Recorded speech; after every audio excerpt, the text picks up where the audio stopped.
So let's talk about Bugonia from 2025. I can talk about this one. The Yorgos Lanthimos one. Have you boys seen it? I know Ben's seen it. Adam, I haven't seen it. Have you seen it? So just for Adam's benefit, Bugonia is Emma Stone, Jesse Plemons. They're the headliners there. We also got an Aidan Delbis who plays the cousin of Jesse Plemons, and it's about these two guys who, Jesse Plemons more than anything is a bit of an incel, I'd say. That's what it feels like, a bit of a conspiracy theorist.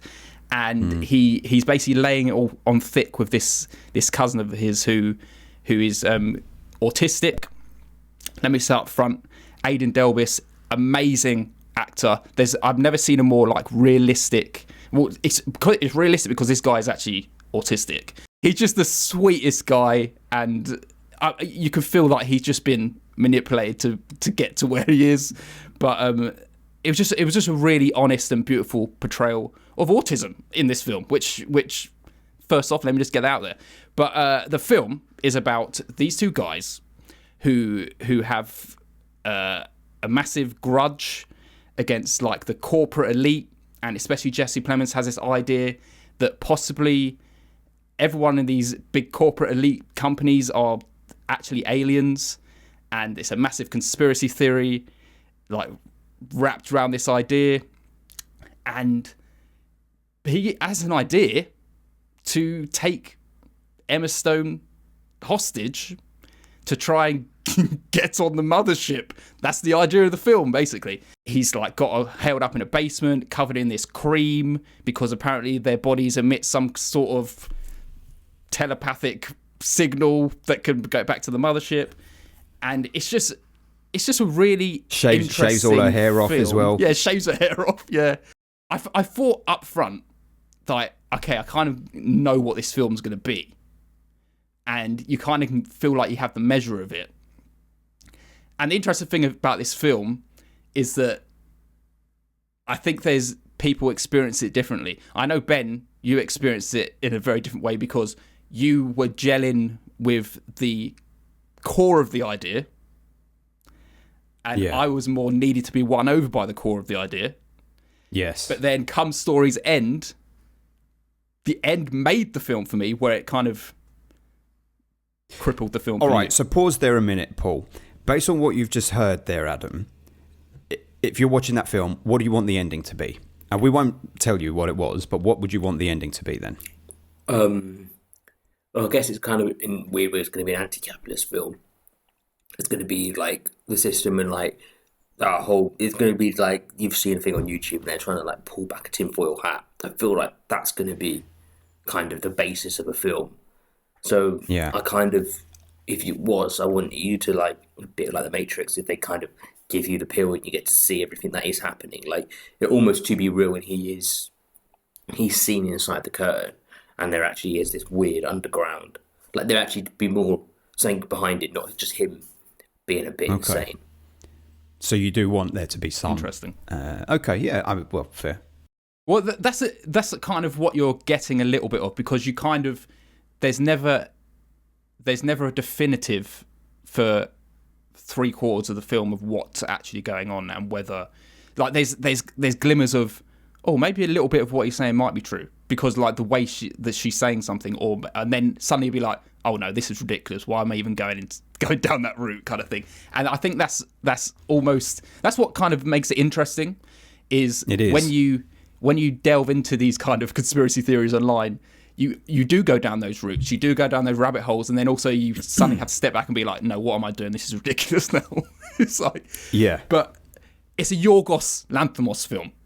You know all about him, Adam, and he has these wacky kind of the characters. The strange thing about, I've said this before, right? And this is the first time he's actually cast someone with autism. But I've said before, I feel like everyone who he has in the film, every character feels like they have autism.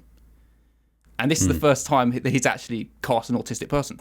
I think it's very interesting. I can't really go too further into the why, but I think the thing that's very interesting about it is that as disappointed as I am, because my beef with the film is that in the last section of it, it does something which I'm like, I don't like that at all. And everything that came before it, I was really enjoying. And then and then like it is still my favourite Yorgos film, because I don't really gel with the guy. We've had many episodes. He does too many films.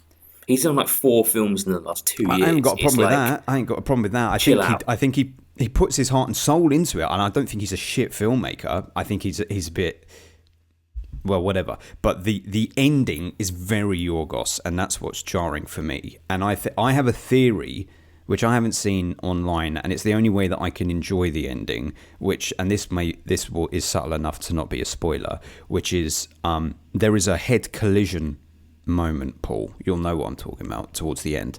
A head collision, and that moment of the heads colliding makes me think that a certain way of thinking was transferred, and everything that we see after that is not real. It's an obsessive idea. Right. And that's interesting. I don't know that is the intention, but if that was the intention, I would enjoy it a lot more. But you would need to signpost that. And I think it's probably the only way I can enjoy it. It was a dream cop-out, though. Well, no, not so much, because so much of the film is about the ideas that are in people's head, like Paul's saying, like how the idea can just consume you, and the idea of, if I'm constantly coming into every interaction with you and hitting you with 9/11 was an inside job, 9/11 was an inside job, blah, blah, blah, whether you believe it or not, if I'm constantly hitting you with that every time we're together, eventually that's going to rub off, because all I'm doing is hitting you with that barrage of information. And I think there is a literal manifestation of being hit around the head with an idea that then plays out slightly. But I did enjoy it. I enjoyed the film. I think the performances are all fantastic. I agree with that. The guy, the autistic guy, I've forgotten his name, but he's great, very believable. And Plemons is fantastic, and Stone's fantastic. They are all solid. On fire, and it's definitely my favourite Yorgos. I think it's been my favourite now as well. Yeah. What are yours, Adam? Maybe Killing of a Sacred Deer? Is that his one? Yeah. Oh God, didn't like that. That's solid as well. I like that one. Yeah. My favourite Yorgos, we did that on the podcast, folks. You can go back and delve into the depths if you would like to see that. But again, it's not a very high bar. I think there's probably like a 7 or an 8.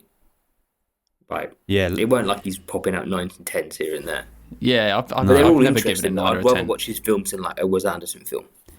Paul, I think you like him the most out of 3 of us, though. I feel like it's a little bit of my energy. That's half the reason why I kind of do enjoy this film. I have an affinity for like fumbling idiots in films, and like just watching people make fools themselves and like do stuff that goes against the norm. Yeah, burn after reading, exactly. Or like Nice Guys, that kind of energy. Obviously, it's nothing like this film's not really like those films, but it has that kind of energy in the way the characters are written in a way. But I just want to shout out one particularly enjoyable moment, which I can't even really talk about, and it involves Jesse Plemons going into a cupboard at one point, and it was just the whole design of that moment was just madness, and I did get mad. And, it was great. And there you go, and then it leads to the head colliding moment. Yeah, exactly. So overall, it gets a very solid 8 out of 10 for me. What would you give it, Ben? Yeah, I give it the same. Yeah, but it's funny. I have an 8 out of 10, and I'm a little down on it, and you give it an 8 out of 10, and you're very praising it. Lasting impressions, first impressions, and lasting impressions. Yours is almost like bottom heavy, and mine's almost like top heavy. That's the rating. Yeah. There is excellent end credits. Or not even end credits, end sequence of the film. There is 2 end sequences, not to be confused with the end sequence before that, which I fucking hated, and I'm surprised you liked, Paul. But it was, even though I know the kind of things that you like, I'm surprised that you like that, because I was like, what is this? Are you having a laugh? I'm like looking at it and like, this is bad on many levels. Is this not a joke? And it's like, no, I was on not. the train at that point, mate. I was going with it. Oh boy. There was one point where Emma Stone is as you say, all lotioned up and bald-headed, and is shot in like the way Yorgos shoots it with the shadows and the lighting, and I'm like, man, she would make an excellent Nosferatu right now. This is Dracula. What we're seeing here, she looks so Nosferatu-ish. It's very good. I would recommend it. Yeah, definitely. I think you should see it, Adam. Yeah. I would definitely not say don't see it. I would probably rewatch it and I see will. if I I just could. like. Do you know when you see a guy and it's like so many films out by them, and just so much fatigue from that person. It's just like you just too much to keep up with. You're like, okay. Well, if I was going to watch one again, it would be this one. Okay. Despite my problems with it. Yeah. Lovely. There's the endorsement.